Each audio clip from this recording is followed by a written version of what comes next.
According to the World Bank's most recent report on global economic prospects, despite the broad global recovery currently underway, Africa still faces substantial downside risks, especially relating to challenges with subdued productivity and potential growth. In response, governments on the continent should look at a combination of improvements in education and health systems, high-quality investment, and labor market, governance and business climate reforms which could yield substantial long-run growth dividends. While Africa continues its inexorable rise as a global economic powerhouse, its partnerships and collaboration with other nations, regional bodies and continents is coming sharply into play. Its long history with European public and private sector organizations in particular is gaining widespread traction and attention. And within this, a new partnership model that was adopted at the 8th African-European Summit in Abidjan is pointing to a new age of joint progress and prosperity between Africa and Europe. A new public-private partnership model.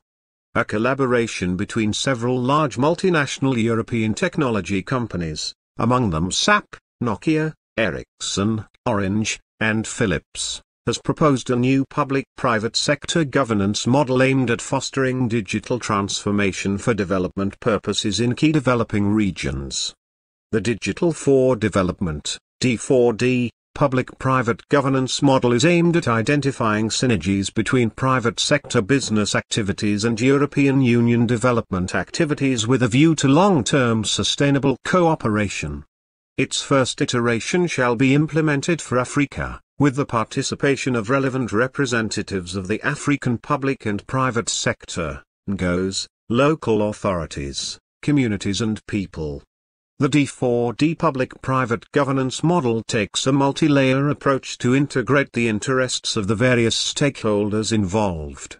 At the operational layer, various programs and initiatives are conducted, with members chosen for their relevance to the programs.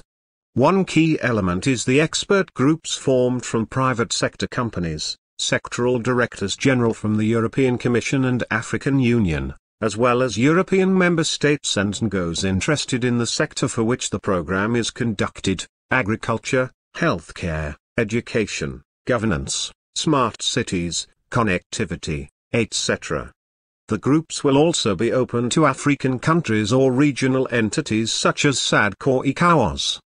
The expert groups aim to advise on sector-specific development cooperation, advise on sectoral dialogues, and involve relevant regional partners to bring programs to successful outcomes.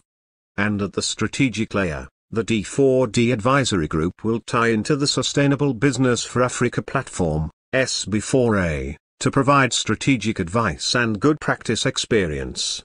In 2016, an external investment plan was adopted by the European Commission to catalyze more private investment in African countries with a view to supporting the Sustainable Development Goals.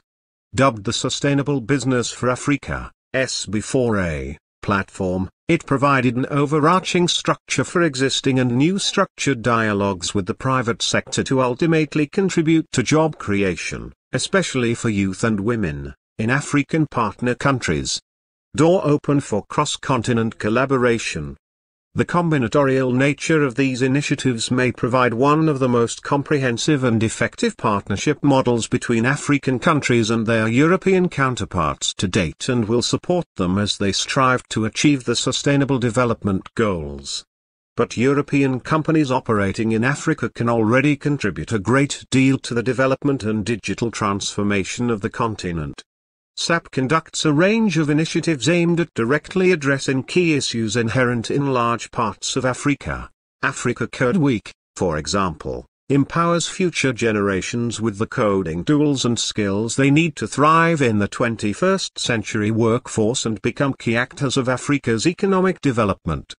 In 2017, 1.3 million youth in 35 countries were trained in basic coding skills, with support from UNESCO Youth Mobile, Google, the German Federal Ministry for Economic Cooperation and Development, BMZ, and 15 African governments. The company's work with coffee farmers in Uganda helped inform the development of a solution aimed at supporting Africa's smallholder farmers, who number in the hundreds of thousands.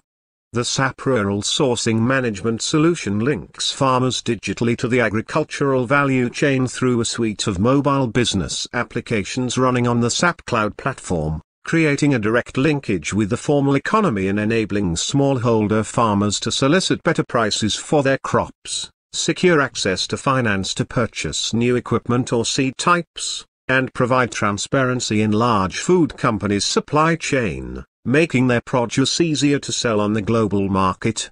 Skills for Africa is a program aimed providing digital skills development training to hand-picked graduates, who undergo intense training before filling key job functions within SAP's customers and partner organizations.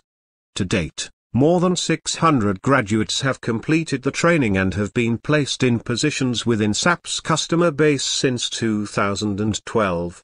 All signs point to a bright future for Afro-European collaboration and partnership. As we enter a new age of exponential growth and human advancement, initiatives that can bring together public and private role players in an inclusive model while working towards solving some of our biggest present challenges will ensure the sustainability of business and the prosperity of society.